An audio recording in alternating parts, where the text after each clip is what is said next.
Welcome to this explainer. Today, we're diving into the universal struggle of sticking to our resolutions by unpacking the hard neuroscience behind behavioral design.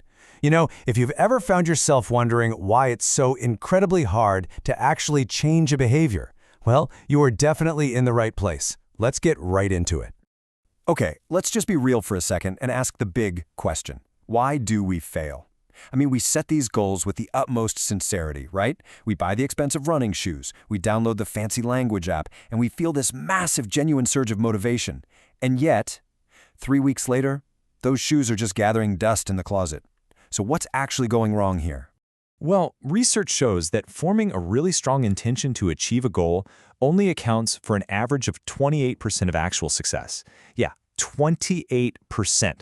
Let that sink in for a minute. Relying purely on your desire to change essentially sets you up to fail 72% of the time. Crazy, right? Clearly, we need something much more robust than just good intentions. So here is the absolute game changer. Willpower, it's not a personality trait. It's not something you're just magically born with or without. It is a physiological state. Psychologists call it a pause and plan mind-body response. When you face an internal conflict, like, say, really wanting a donut but knowing you probably shouldn't, this response kicks in. It sends high energy straight to your brain's prefrontal cortex to help you actively override that impulse. It's quite literally an energy-intensive biological process. And because this state relies so heavily on physical energy, it is incredibly vulnerable. Think about it. Chronic stress triggers your fight-or-flight response, which totally steals energy away from that prefrontal cortex. Getting under 6 hours of sleep? That impairs your brain so much, researchers say it's basically the equivalent of being mildly drunk, which, honestly, suddenly explains all those terrible midnight online purchases. Add in poor nutrition that literally starves your brain of fuel, and your self-control absolutely plummets. Which brings us to your brain's brilliant little backup plan. When the prefrontal cortex gets totally exhausted from all that conscious decision-making, the brain shifts activity over to the basal ganglia. You can think of this region as your brain's internal robot autopilot. It's an incredibly efficient, energy-saving move. Instead of consciously deciding what to do, your brain just runs a pre-programmed routine. And that transition from conscious to unconscious processing is the literal essence of a habit. Now, I absolutely love this next part because it completely busts the famous 21 days myth. A massive 2025 review from the University of South Australia proved the median time to actually form a habit is between 59 and 66 days. And honestly, sometimes it takes nearly a full year. So if you've been giving up at the 3-week mark thinking you're just broken, stop. Seriously, you just haven't given your basal ganglia enough time to take over the steering wheel. Okay, so how do we actually program that autopilot? Well, every single habit follows 4 distinct steps. First, an environmental cue triggers the brain. That cue creates a motivational craving. Then, you perform the actual behavioral response to satisfy that craving, and finally, you get a reward.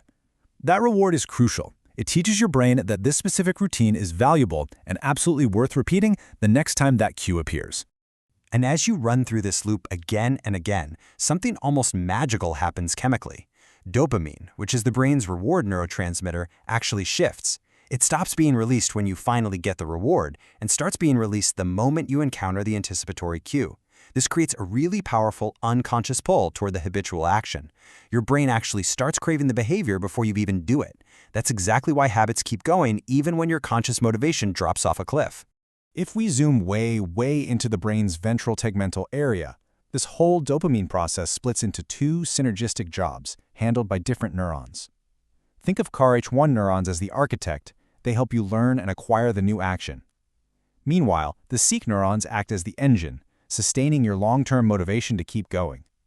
When the architect and the engine work together, boom, your habit becomes bulletproof. So how do we use this? To successfully program these pathways, we need to think bigger than just our actions.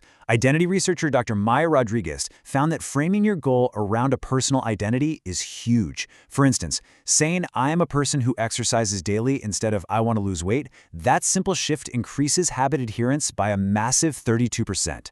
Because when a behavior becomes part of who you are, consistency just follows naturally.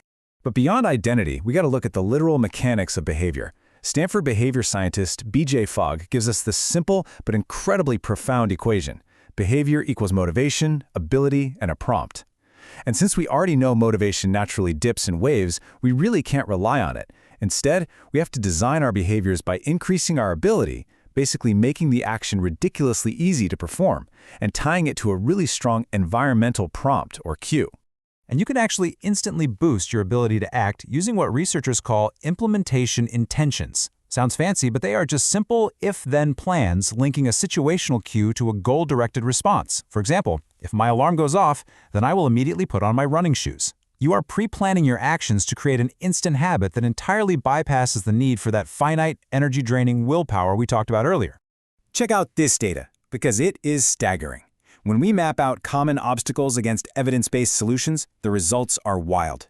Tackling motivation drops with those if-then plans, that yields a 64% higher completion rate. Planning for disruptions with a simple, never-miss-twice rule, that leads to an 82% success rate in restoring a habit. These aren't just guesses, folks. These are highly measurable, life-changing improvements. Now, if you're a super busy person trying to actually use this stuff on a daily basis, these advanced strategies are a total game changer. Take habit stacking, for instance. That's where you link a new behavior directly to an established routine, like meditating right after you pour your morning coffee. Studies show this can increase your success rate by 64%. Or try minimal viable habits, starting so incredibly small that it requires absolutely zero motivation. Pair that with modifying your environment to remove friction, and you are literally engineering success. But listen, while all these brain hacks and environmental designs get you off the starting line, sustaining that effort over months or years requires something a little deeper. It requires grit. Grit is the psychological armor that protects the biological systems we just broke down. It's defined as a combination of perseverance and passion for long-term goals. Basically, it acts as your mental shield against the inevitable failures, disruptions, and burnout that happen when you pursue anything worthwhile. And here is the absolute best news. Grit is not magic. It is something you actively build. One of the biggest predictors of grit is having a growth mindset, which means viewing failures not as a reflection of your worth, but just as temporary data points to learn from.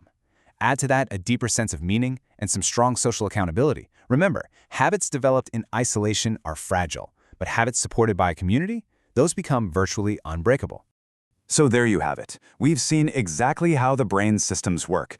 We know willpower is a finite biological resource, but clever behavioral design, that is forever. So, as we wrap up this explainer, I want you to ask yourself, instead of white-knuckling through fleeting motivation, what is the one if-then plan you will write down right now to guarantee your future success? Think about it.